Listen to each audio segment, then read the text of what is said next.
नमस्कार दोस्तों, आपका स्वागत है हमारे YouTube channel live news top 10 पर। आइए नज़र डालते हैं आज की बड़ी खबरों पर। गलवान घाटी में चीन की हरकतों से भारत आया अपने एक्शन मोड पर। भारत में लगातार बढ़ रहे कोरोना केसेस। मोदी जी की लद्दाख यात्रा, किया सेना को संबोधन। नेपाल को मिला पाकिस्तान और चीन का समर्थन।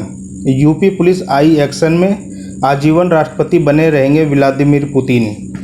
गलवान घाटी पर चीन की हरकतों के बाद भारत ने कमर कस ली है और तीनों सेना को आदेश दिया जा चुका है कि हर वक्त तैयार रहें। गलवान घाटी पर चीन की हेकड़ी दिखाने के बाद एलएसी पर भारत सतर्क हो गया है। बॉर्डर के सीमावर्ती इलाकों पर भारत के अपाची हेलीकॉप्टर, सुखोई और मिग-29 गश्त लगाते हुए देखे गए हैं।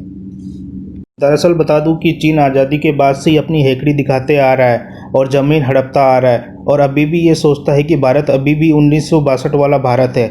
लेकिन चीन भूल गया है कि 1962 वाला भारत नहीं है, ये 2020 वाला भारत है। और भारत हार मानने वाला नहीं है, बल्कि कंधे से कंधा मिला के लड़ने वाला भारत है।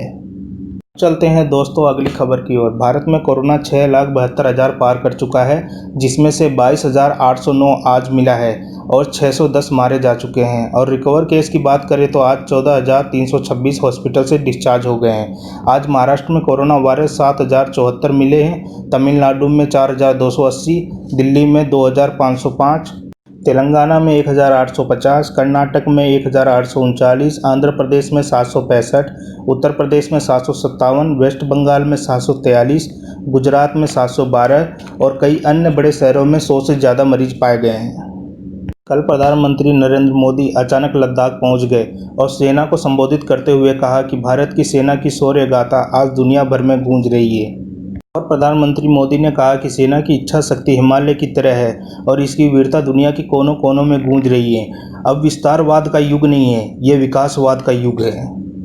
आपको बता दें कि मोदी जी की इसी बात पर चीन के दूतावास से ट्वीट करते हुए इनकार कर दिया गया कि चीन विस्तारवाद में विश्वास नहीं रखता है। चीन के साथ सटे 14 देशों में से चीन शांतिपूर्वक बातचीत पर विश्वास रखता है। दोस्तों कमेंट करके ज़रूर बताइएगा कि चीन विस्तारवाद में विश्वास रखता है कि विकासवाद में। दुनिया में सभी देशों को पता है कि चीन पर भरोसा नहीं किया जा सकता है।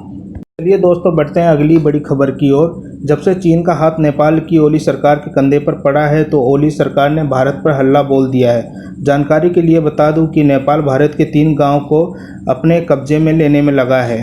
हालांकि ओली सरकार ये भूल गई कि चीन नेपाल को भारत के लिए उकसाकर खुद नेपाल की ज़मीन पर कब्जा करता जा रहा है। इसी बात को लेकर ओली सरकार में उथल पुथल मच गई और ओली सरकार डगमगाने लगी। किंतु इसी समय चीन और पाकिस्तान ओली सरकार के साथ खड़े नजर आ रहे हैं। चाइना तो ठीक है, पर पाकिस्तान जिसके जीडीपी का 82% अपने कर्जों को चुकाने में खर्च करता है तथा बचा हुआ 18% अपनी जीडीपी का पूरा पाकिस्तान चलाने के लिए करता है, और वो मदद करने चला है नेपाल की। बढ़ते हैं अब अपनी अगली खबर की ओर। 8 पुलिस वालों की हत्या करने वाला विकास दुबे, जो कि पुलिस की हिट लिस्ट में है और उसके नाम पर 50,000 रुपये का इनाम भी रखा है। दरअसल जानकारी के लिए बता दूं कि विकास दुबे कानपुर के चौबेपुर स्थित विकास गांव के रहने वाला है, जो 8 पुलिस वालों की हत्या करके फरार हो गया है। उसका पता न मिलने पर पुलिस की टीम जेसीबी लेके उसके घर पहुंची और उसके परिवार को निकालकर घर गिरा दिया। अभी पुलिस की 20 अलग अलग टीम दुबे को ढूंढने में लगी है। सूत्रों से पता चलता है कि दुबे नेपाल भागने की फिराक में है, किंतु नेपाल से सटे बॉर्डर लखीमपुर खीरी में पुलिस चौकन्नी है। यूपी पुलिस दुबे की कॉल लिस्ट का इंतजार कर रही है। कॉल लिस्ट प्राप्त के बाद आगे की कार्रवाई होगी।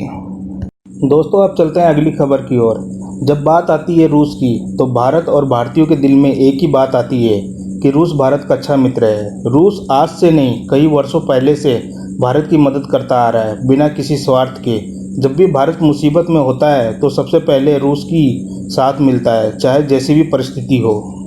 और रूस के राष्ट्रपति व्लादिमीर पुतिन एक बार फिर से चर्चा में आ गए हैं। दरअसल बता दें कि पुतिन सबसे ज़्यादा कार्यकाल संभालने वाले राष्ट्रपति हैं और हाल ही में रूस की जनता ने उन्हें आजीवन राष्ट्रपति बने रहने के लिए वोट दे दिया है, जो कि ये 2036 तक पुतिन ही राष्ट्रपति रहेंगे, जो दुनिया में सबसे लंबे समय तक राष्ट्रपति पद संभालने वाले पहले व्यक्ति हैं। दोस्तों चलते हैं अगली बड़ी खबर की ओर। 4 जुलाई को WHO के महानिदेशक ने कहा कि अभी तक विश्व भर में 5 लाख से ज़्यादा लोग कोरोना से मर चुके हैं और ये थमने का नाम नहीं ले रहा है। कई देशों ने अपनी शासन व्यवस्था में ढील दे दी है, जिसके कारण से देश में मरीजों की संख्या कम होने की बजाय बढ़ती जा रही है और ये आगे भी बढ़ने की आशंका है। दोस्तों, जहां भी रहें स्वस्थ रहें और सामाजिक दूरी का पालन करें और खुद को बचाए रखें। दोस्तों, ये वीडियो आपको पसंद आए तो लाइक करें, कमेंट्स करें और सब्सक्राइब करना ना भूलें। जय हिंद, जय भारत।